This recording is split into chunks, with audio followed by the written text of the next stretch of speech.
अस्सलामुअलैकुम game changers. दोस्त, किसी ने क्या खूब कहा था कि जरा सा पैर क्या फिसला, इल्जाम उसी चप्पल पर लगाया सबने, सालों कांटों से बचाया था जिसने।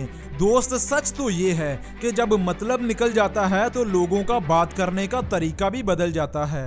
इसलिए लोगों की बातों पर ध्यान देना बंद कर दो और इस बात को ध्यान में रखो कि पहले पहले हर काम मुश्किल ही होता है। एक दो बार पंचिंग करने से कोई बॉक्सर नहीं बन जाता, एक दो किलोमीटर दौड़ने से कोई रनर नहीं बन जाता, एक दो दिन पढ़ने से कोई टॉपर नहीं बन जाता।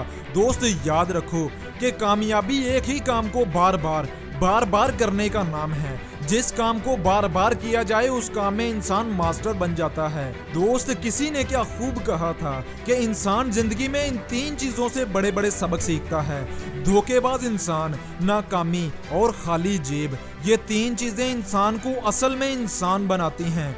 मगर अफसोस की बात यह है कि लोग इनसे सीखने की बजाय इन्हें मुसीबत समझने लग जाते हैं और अपनी सारी जिंदगी रोते रोते गुजार देते हैं। कुदरत इंसान को सिखाना तो कुछ और चाहती है, मगर इंसान सीखता कुछ और है। धोखेबाज इंसान हमें सिखाता है कि हमेशा सही इंसान पर भरोसा करो, लेकिन हम धोखेबाज इंसान से धोखा खाकर ईमानदार इंसान को भी धोखेबाज समझने लग जाते हैं। नाकामी हमें सिखाती है कि ऐसे नहीं ऐसे कोशिश करो, लेकिन हम नाकामी को रुकावट समझकर हार मान जाते हैं। खाली जेब हमें सिखाती है कि पैसे की कदर करो, लेकिन हम कमाने की बजाय, पैसे की कदर करने की बजाय दूसरों से मांगना शुरू कर देते हैं।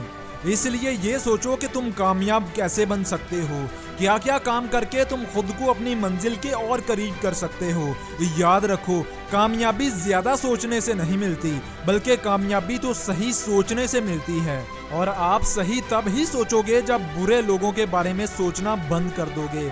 बुरे और धोखेबाज लोगों के बारे में सोचना आज से ही बंद कर दो और मेहनत करना शुरू करो, क्योंकि जितना ज्यादा तुम सोचोगे उतना ज्यादा खुद को अजियत में रखोगे। या तो खुद को मजबूत कर लो या फिर मसरूफ कर लो। किसी बात, काम या इंसान के बारे में इतना भी मत सोचो कि एनालाइजिस करने की बजाय पैरालाइजिस हो जाए। खुदा ने आपको दिमाग सोचने के लिए दिया है, पागल होने के लिए नहीं। इसलिए अपना फोकस हमेशा सॉल्यूशन पर बनाओ, प्रॉब्लम पर नहीं। याद रखो, प्रॉब्लम पर जितना ज्यादा फोकस बनाओगे ये उतनी ही बड़ी होती जाएगी, और सॉल्यूशन पर जितना फोकस बनाओगे तो प्रॉब्लम उतनी ही छोटी बनती जाएगी। तो दोस्त, अगर इस वीडियो में कही गई बातें तुम्हें अच्छी लगी तो इस वीडियो को लाइक और चैनल को सब्सक्राइब करना मत भूलना। मैं मिलूंगा आपसे अगली किसी ऐसे ही मोटिवेशन से भरी वीडियो के साथ। तब तक अल्लाह हाफिज।